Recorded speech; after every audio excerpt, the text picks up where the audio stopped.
غسل کے دوران مدینہ کی ایک عورت نے مردہ عورت کی ران پر ہاتھ رکھتے ہوئے کہا کہ اس عورت کے فلاں مرد کے ساتھ ناجائز تعلقات تھے۔ بس یہ بات کہنا تھی کہ اللہ تعالیٰ نے اپنی ڈھیل دی ہوئی رسی کھینچ دی۔ اس عورت کا انتقال مدینہ کی ایک بستی میں ہوا تھا، اور غسل کے دوران یوں ہی غسل دینے والی عورت نے درجہ بالا الفاظ کہے تو اس کا ہاتھ میت کی ران کے ساتھ چپک گیا۔ چپکنے کی قوت اس قدر زیادہ تھی کہ وہ عورت اپنا ہاتھ کھینچتی تو میت ساتھ گھسیٹتی، مگر ہاتھ نہ چھوٹتا تھا۔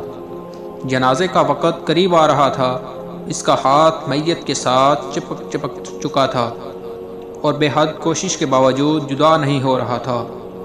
تمام عورتوں نے اس کے ہاتھ کو پکڑ کر کھینچا، مروڑا، غرض جو ممکن تھا کیا، مگر سب بے سود رہا۔ دن گزرا، رات ہوئی، دوسرا دن بھی گزرا، پھر رات ہوئی، سب ویسا ہی تھا۔ میت سے بدبو آنے لگی اور اس کے پاس ٹھہرنا بیٹھنا مشکل ہو گیا۔ مولوی صاحبان، قاری صاحبان اور تمام اسلامی طبقے سے مشاورت کے بعد طے ہوا کہ غسال عورت کا ہاتھ کاٹ کر جدا کیا جائے اور میت کو اس کے ساتھ ہاتھ کے ساتھ سمیت دفنا دیا جائے۔ مگر اس فیصلے کو غسال عورت اور اس کے خاندان نے یہ کہہ کر رد کر دیا کہ ہم اپنے خاندان کی عورت کو معذور نہیں کر سکتے، لہٰذا ہمیں یہ فیصلہ قبول نہیں۔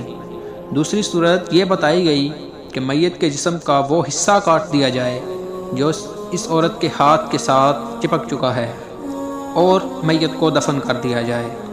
اس بار میت کے خاندان نے اعتراض کیا کہ ہم اپنی میت کی یہ توہین نہیں کر سکتے۔ اس دور میں امام مالک قاضی تھے۔ بات امام مالک تک پہنچائی گئی کہ اس کیس کا فیصلہ کیا جائے۔ امام مالک اس گھر پہنچے اور صورتحال بانپ کر غسال عورت سے سوال کیا، اے عورت، کیا تم نے غسل کے دوران اس میت کے بارے میں کوئی بات کہی؟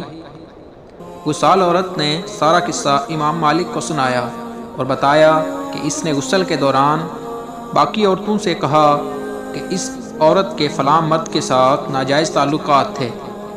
امام مالک نے سوال کیا، کیا تمہارے پاس اس الزام کو ثابت کرنے کے لیے گواہ موجود ہیں؟